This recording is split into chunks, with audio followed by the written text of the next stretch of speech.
ശ്വേത ചേച്ചി എന്തൊക്കെ പറഞ്ഞാലും ഞാൻ അങ്ങോട്ടിപ്പോ വരുന്നില്ല. ഇത്ര വലിയ രഹസ്യം എന്താ? ഫോണിൽ കൂടെ പറയരുതോ? വീണ പ്രഗ്നന്റ് ആയ കാര്യം നിനക്കറിയാലോ. അറിയാം. ചേച്ചി തന്നെ വിളിച്ചു പറഞ്ഞേ. എന്തു പറ്റി വീണയ്ക്ക്? ഇപ്പൊ ഒന്നും പറ്റിയില്ല. ഭാവിയിൽ പറ്റാതിരിക്കാനാ ഞാനിത് പറയുന്നേ. നീ എനിക്കൊരു സഹായം ചെയ്യണം. എന്താ ശ്വേതച്ചി, കാര്യം പറ.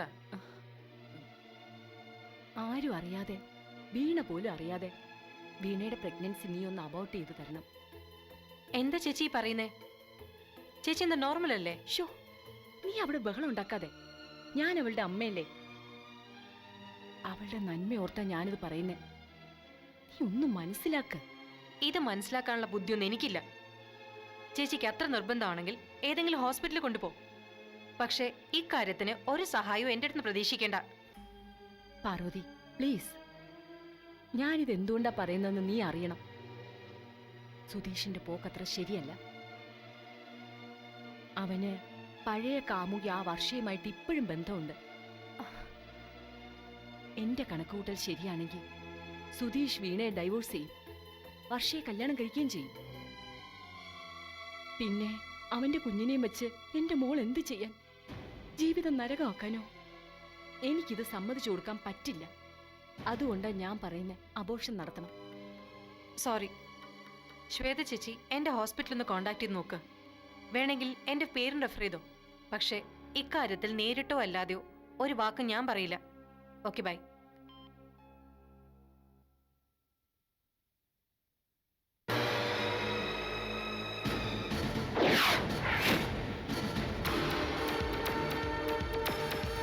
മോളെ,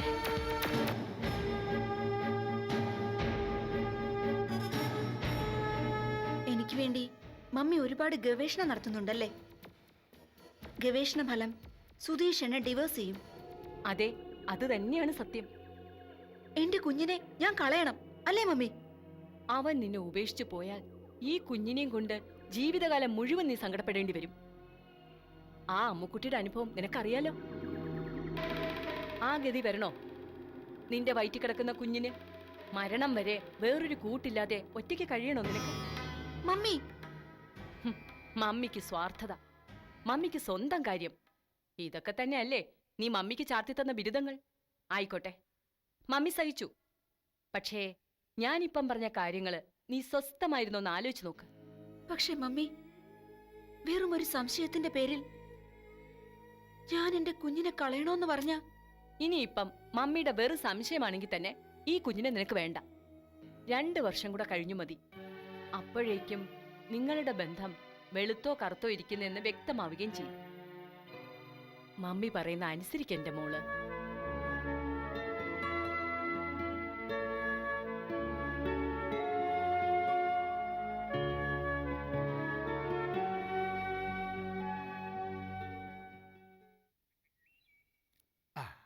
അങ്ങനെ ഈ വീട്ടിൽ അവൻ്റെ ജനനത്തിന് ശേഷം ഒരു കുഞ്ഞുകാല് കാണാൻ പോണു. അവിടെ ആണെങ്കിൽ വിഷ്ണുവിനും മുതലാളിക്കും ഇത് അറിഞ്ഞേ പിന്നെ വലിയ സന്തോഷമാണ്. ശ്വേത ആന്റിക്ക് സന്തോഷമൊന്നുമില്ലേ വലിയ മാമ? ആ, അത് പിന്നെ ഇല്ലാതിരിക്കുമോ മോനെ? പക്ഷേ ഞാനതൊന്നും നേരിട്ട് കണ്ടിട്ടില്ല. ചേട്ടാ, ശ്വേതയ്ക്ക് ഇവനോട് എന്തോ ഒരു താല്പര്യക്കുറവുണ്ട്. എന്താ ഇഷ്ടക്കേടെന്ന് ചേട്ടൻ നേരിട്ടൊന്ന് ചോദിക്കണം. അമ്മ ചുമ്മാ മണ്ടത്തരം കാട്ടല്ലേ? എന്നിട്ട് വേണം തുറന്ന ശത്രുതയാവാൻ. ഇപ്പോൾ ഒളിഞ്ഞും പതുങ്ങിയേ ഉള്ളൂ. അതങ്ങനെ നടക്കട്ടെ. ഞാൻ ഗവനിക്കായിരുന്ന പ്രശ്നം തീർന്നില്ലേ? എന്താ? എനിക്കൊന്നും മനസ്സിലായില്ല. അത് വലിയ മാമ വർഷ ഈടെയായിട്ട് ശ്വേതാൻ്റെ വിളിച്ച് എന്നെപ്പറ്റി എന്തൊക്കെയോ കുറ്റങ്ങൾ പറയുന്നുണ്ട്. എന്നിട്ടോ ഉള്ളിൽ കമ്പനി തകർക്കാനുള്ള ശ്രമവും. ഇതൊന്നും മനസ്സിലാക്കാതെ ശ്വേത ആൻറ്റി വർഷ അടിമുടി അങ്ങ് വിശ്വസിച്ചിരിക്കുക. അയ്യോ, എങ്കിൽ ഇത് ശ്വേത കുഞ്ഞിനോട് പറയണമല്ലോ. ഞാൻ പറഞ്ഞോളാം കാര്യങ്ങൾ. അതൊന്നും വേണ്ട. ശ്വേത ആൻറ്റിയോട് ഇപ്പം എന്ത് പറഞ്ഞാലും അതൊക്കെ എനിക്കെതിരായിട്ടേ വരുള്ളൂ. ആ, എങ്കിൽ ഞാൻ മുതലാളിയോട് പറയാം. മുതലാളിയോട് പറഞ്ഞാൽ പിന്നെ ശ്വേത കുഞ്ഞ് എതിർത്തൊന്നും പറയത്തില്ല. ഏതായാലും ഇപ്പം അതൊന്നും വേണ്ട. സമയമാകുമ്പോൾ ഞാൻ തന്നെ പറഞ്ഞോളാം. ഇപ്പം ഇത് നമ്മൾ മാത്രം അറിഞ്ഞാൽ മതി. ആ, അങ്ങനെയാണേ അങ്ങനെ. ദേ, പിന്നൊരു കാര്യം. വീണ കുഞ്ഞിന് നിന്റെ സ്നേഹവും അടുപ്പമൊക്കെ നല്ലോണം വേണ്ടുന്ന സമയമാണിത്. അത് മറക്കരുത്. നീ ഒന്നും പറഞ്ഞു കൊടുത്തില്ലേ ശ്യാമളെ? വയറ്റിലെണ്ണ ആകുമ്പോൾ പെൺകുട്ടികൾക്ക് ഒരു പ്രത്യേക പരിഗണന കൊടുക്കണം നമ്മൾ, പ്രത്യേകിച്ച് ഭർത്താവ്. ഇല്ലെങ്കിൽ വല്ലാത്ത സങ്കടമായിരിക്കും.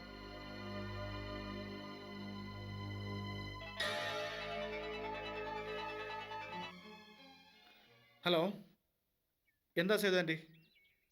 ഏ, എന്തായിരുന്നു? എങ്ങനെ? എപ്പോ? ഞാനിപ്പോൾ ഹോസ്പിറ്റലിലേക്ക് വരാം. എന്താ മോനെ? അത് വീണയ്ക്ക് അബോർഷനായിരുന്നു. എന്റെ ഈശ്വര, എന്റെ കുഞ്ഞ്. ആ, നീ മനസ്സ് വിഷമിപ്പിച്ച് സുഖക്കേട് വരുത്തി വെക്കില്ലേ ശ്യാമളെ. ഇതൊക്കെ നാട്ടിൽ നടക്കുന്ന കാര്യങ്ങളല്ലേ. ആ, വേറെ കുഴപ്പമൊന്നുമില്ലല്ലോ മോനെ. ഇല്ല. ഇതിലും വലിയ കുഴപ്പം വേറെ എന്തായിട്ടാ വരാനുള്ളത്? നീ പെട്ടെന്ന് അങ്ങോട്ട് ചെല്ല്. വീട്ടിലേക്ക് ചെന്നാൽ മതി എന്നാ പറഞ്ഞേ. ഹോസ്പിറ്റലിൽ നിന്ന് ഇപ്പൊ ഡിസ്ചാർജ് ആവും. ഞാൻ പോയിട്ട് വരാം. എടാ എടാ മോനെ. ചേട്ടാ, എന്റെ മോന്റെ കുഞ്ഞ്. അതിനുവേണ്ടി എത്ര വഴിപാടുകൾ നടത്തിയതാ ഞാൻ. മനസ്സ് വിഷമിപ്പിക്കാതെ ശ്യാമളെ, അവർക്ക് ഇനിയും കുട്ടികളുണ്ടാവും.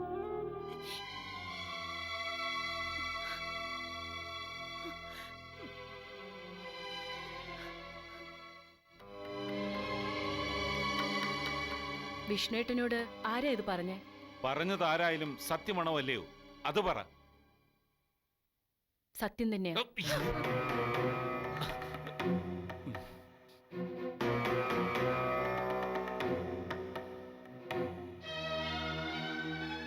തല്ലിക്കോ വിഷ്ണുവേട്ടാ. ഇതുവരെ എന്നെ തല്ലിയിട്ടില്ലല്ലോ. മോൾക്ക് വേണ്ടി, ഈ കുടുംബത്തിന് വേണ്ടിയല്ലേ വിഷ്ണുവേട്ടൻ എന്നെ തല്ലുന്നേ. തല്ലിക്കോ. നീ ഒരു അമ്മ തന്നെയാണോ? അതെ, 101% ഒരു അമ്മയായോണ്ട എന്റെ മോളുടെ പ്രഗ്നൻസി ഞാൻ അലസിപ്പിച്ച്. അവളുടെയും ഈ കുടുംബത്തിന്റെ നന്മയ്ക്ക് വേണ്ടി വിഷ്ണുവേട്ടന്റെ നെഞ്ച് പൊള്ളണ്ടെന്ന് കരുതി ഒന്നും പറയാതിരുന്നതാ ഞാൻ. എന്ത് വിഷമാ നീ എന്റെ മോൾക്ക് കലക്കി കൊടുത്തേ. അവളത് അറിഞ്ഞാ പിന്നെ മമ്മി എന്ന സ്ഥാനത്ത് നീ ഉണ്ടാവില്ല, മനസ്സിലായോ? അവൾക്കറിയാം എല്ലാം. എന്താ എന്താ നീ പറഞ്ഞത്? വീണയുടെ സമ്മതത്തോടെയാണോ അബോർഷൻ നടന്നത്? അല്ല, പക്ഷെ അവൾക്കറിയാൻ കാര്യങ്ങൾ. ഞാൻ അവളോട് പറഞ്ഞിട്ടുണ്ട്. എന്ത് എന്ത് പറഞ്ഞിട്ടുള്ളത്? എന്തിനാ ഈ മഹാപാപം നീ ചെയ്തേ? അതെ, മഹാപാപം തന്നെയാ. പക്ഷേ ഭാവിയിൽ നമ്മുടെ മോളെ നരയിക്കാതിരിക്കാൻ എനിക്കിതേ വഴിയുണ്ടായിരുന്നുള്ളൂ വിഷ്ണുവേട്ട. നരകിക്കാനോ? 4 പ്രസവിച്ചവളല്ലേ നീ? എന്നിട്ട് നരകമാണോ നിനക്ക് കിട്ടിയത്? എനിക്ക് കിട്ടിയതുപോലെ നന്മയും സ്നേഹമുള്ള ഭർത്താവ് സുധീഷെങ്കിൽ ഞാനിങ്ങനെ ചെയ്യുമെന്ന് വിഷ്ണുവേട്ടൻ തോന്നുന്നുണ്ടോ? വിഷ്ണുവേട്ടൻ അറിയാത്തൊരു കാര്യമുണ്ട്. ഓരോ നിമിഷവും സുധീഷ് നമ്മളെയും വീണേയും ചതിച്ചുകൊണ്ടിരിക്കുക. നീ എന്തൊക്കെയാ ശ്വേതയെ പറയുന്നത്? നിനക്കവനെ ആദ്യമേ താല്പര്യമില്ലായിരുന്നു എന്ന് വെച്ച് ഇല്ലാത്ത കഥകൾ കെട്ടിച്ചമയ്ക്കണ്ട. ഇന്നല്ലെങ്കിൽ നാളെ വിഷ്ണുവേട്ടൻ കാര്യങ്ങൾ അറിയും. പഴയതൊക്കെ ഏട്ടൻ മറന്നു. അവസാന നിമിഷം വരെയും ഈ കല്യാണത്തിൽ നിന്ന് ഒഴിഞ്ഞു മാറാൻ സുധീഷ് ശ്രമിച്ചിരുന്നു. നമ്മൾ കൊടുത്ത 5 ലക്ഷത്തിന്റെ ചെക്ക് അവൻ വാങ്ങിയോ? ഇല്ലല്ലോ. വർഷയുടെ ചേട്ടൻ കൊടുക്കാമെന്ന് പറഞ്ഞ് 5 ലക്ഷത്തിന് വേണ്ടി കാത്തിരിക്കുകയായിരുന്നു സുധീഷ്. അപ്പോ ഒടുവിൽ ചെക്ക് മേശപ്പുറത്ത് വെച്ചിട്ടാ ഞാനിങ്ങി പോന്നേ. കാശും കൊണ്ട് പോണ വഴിക്ക് ആ ജയൻ കൊലപാതകത്തിൽ ചെന്നുപെട്ടതുകൊണ്ടാ അമ്മയെ രക്ഷിക്കാൻ വേറൊരു ഗതിയുമില്ലാതെ വന്നപ്പോഴാ സുധീഷ് നമ്മുടെ കാശെടുത്തതും വീണയെ കല്യാണം കഴിച്ചതും. ഈ പഴംപുരാണം ഇപ്പൊ ഇവിടെ പറയേണ്ട കാര്യം എന്താ? ഇത് പഴംപുരാണം അല്ല. എന്നുവെച്ചാൽ? എന്നുവെച്ചാ സുധീഷും വർഷയും തമ്മിലുള്ള പ്രേമ നാടകം ഒരു റെഗുലർ ഷോ ആണെന്ന്.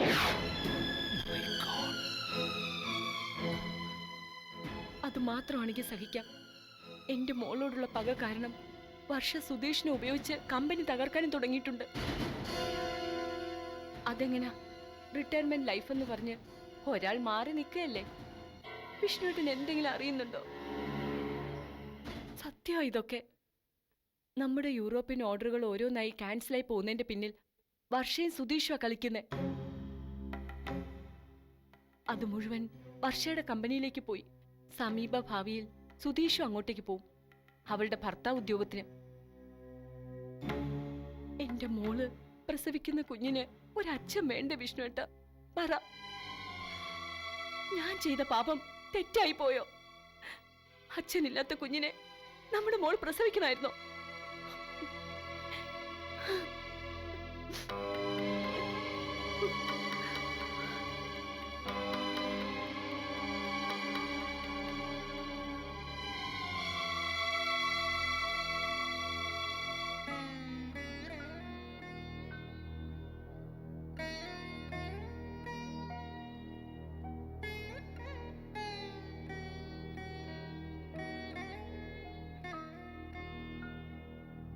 വീണ,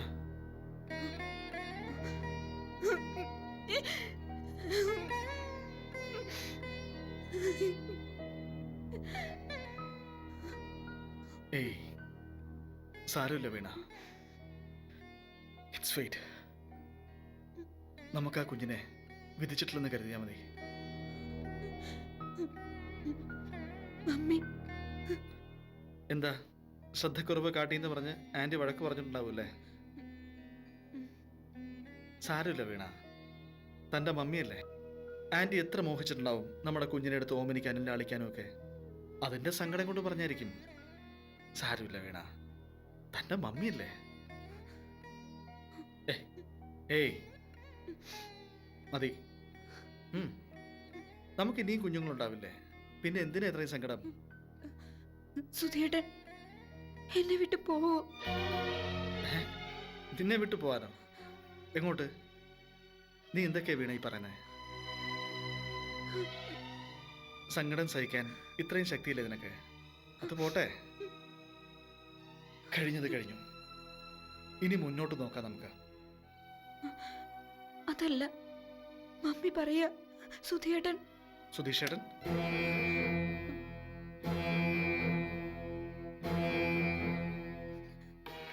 സുധി, കൂടുതൽ നഷ്ടം വരുത്തി വെക്കാതെ കമ്പനി അങ്ങ് പൂട്ടുന്നതാ നല്ലത്. എന്താ ആൻറ്റി, എന്താ പ്രശ്നം? ആകെ ഉണ്ടായിരുന്ന 3 US ക്ലയൻസും പിന്മാറി. അവര് GK മേനോന്റെ കമ്പനിക്ക് ഓർഡർ കൊടുത്തു. ഷിപ്പ് യാർഡിലേക്ക് കൊണ്ടുപോയ ലോഡ് അവിടെ കിടന്ന് നശിക്കട്ടെ. തിരിച്ചിങ്ങോട്ട് വന്ന ആ ട്രാൻസ്പോർട്ടിങ് നഷ്ടം. ഇതെങ്ങനെ സംഭവിച്ചു ആൻറ്റി? അത് എന്നേക്കാൾ കൂടുതലായിട്ട് സുധിക്കല്ലേ അറിയൂ. ഏയ്, എനിക്കൊന്നും അറിയില്ല. ഇങ്ങനൊക്കെ സംഭവിക്കുന്നൊരു ഊഹമെങ്കിലും ഉണ്ടായിരുന്നെങ്കിൽ ഷിപ്പ് യാർഡിലേക്ക് ലോഡ് അയക്കും ആൻറ്റി. അതും എനിക്കറിയില്ല. ആപത്ത് വരുമ്പോ കൂട്ടത്തോടെ എന്നല്ലേ. ആ നിലയ്ക്ക് കൂട്ടത്തോടെ കിട്ടിക്കോട്ടെ എന്ന് ആരെങ്കിലും മനഃപൂർവ്വം വിചാരിച്ചിട്ടുണ്ടെങ്കിലോ? ഞാൻ ഉടനെ ഓഫീസിലേക്ക് ചെല്ലട്ടെ. ഇവരെ ഒന്ന് ഫോണിൽ കോൺടാക്ട് ചെയ്യാൻ പറ്റുന്നുണ്ടെങ്കിൽ ഒക്കെ തിരിച്ചു പിടിക്കാൻ ശ്രമിക്കാം ഞാൻ. അമേരിക്കയിൽ ഇപ്പോ രാത്രി 12 മണിയാ. ഫോൺ എടുക്കാൻ കമ്പനിയിൽ ആരും കാണില്ല.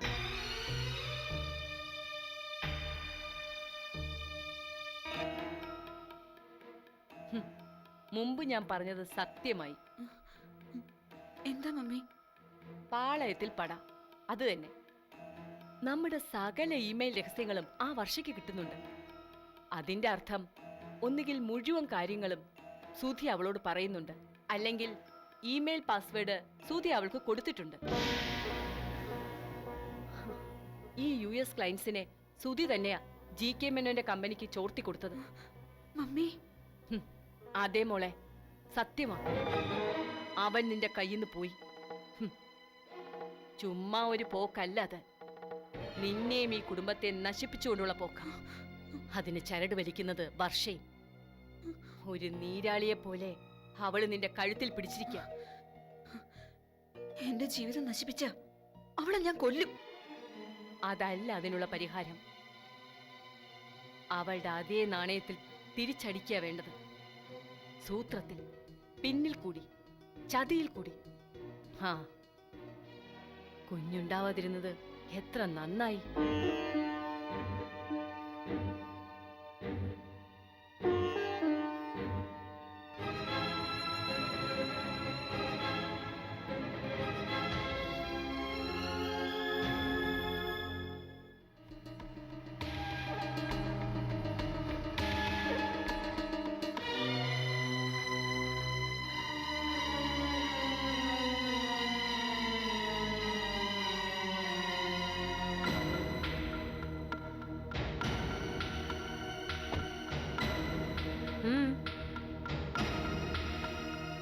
എന്താ ഉദ്ദേശം? മനസ്സിലായില്ല. അത് തന്നെയാണ് എനിക്ക് നിന്നോടും ചോദിക്കാനുള്ളത്. എന്താ നിന്റെ ഉദ്ദേശം? എന്റെ കമ്പനിയെ തകർത്തിട്ട് വേണോ നിനക്ക് ഉയരത്തിലെത്താൻ? ഏയ്, ഞങ്ങൾ ഇത്തിരി നിലവാരമുള്ള രീതിയിൽ കാര്യങ്ങൾ കൈകാര്യം ചെയ്യുന്നവരാ. തീരെ കമ്പനികളൊന്നും ഞങ്ങൾക്ക് എതിരാളികളെ അല്ല. പിന്നെ അതിനെയൊക്കെ തകർക്കാൻ ആരെങ്കിലും ടൈം വേസ്റ്റ് ചെയ്യോ എന്റെ പൊന്നു സുധീഷേ? അപ്പോ ഞങ്ങളുടെ കമ്പനിയിലെ 5 ക്ലയൻസ് നിന്റെ കമ്പനിയിലേക്ക് മാറിയതെങ്ങനെ? ഓ ഡിയർ, റോൾസ് റോയ്സ് കാറിൽ സഞ്ചരിക്കാൻ ക്ഷണിക്കുമ്പോൾ ആരെങ്കിലും ഓട്ടോറിക്ഷ ചെന്ന് കയറോ? നിങ്ങളുടെ കമ്പനി ഓട്ടോറിക്ഷയും ഞങ്ങളുടെ കമ്പനി റോൾസ് റോയ്സുവാ.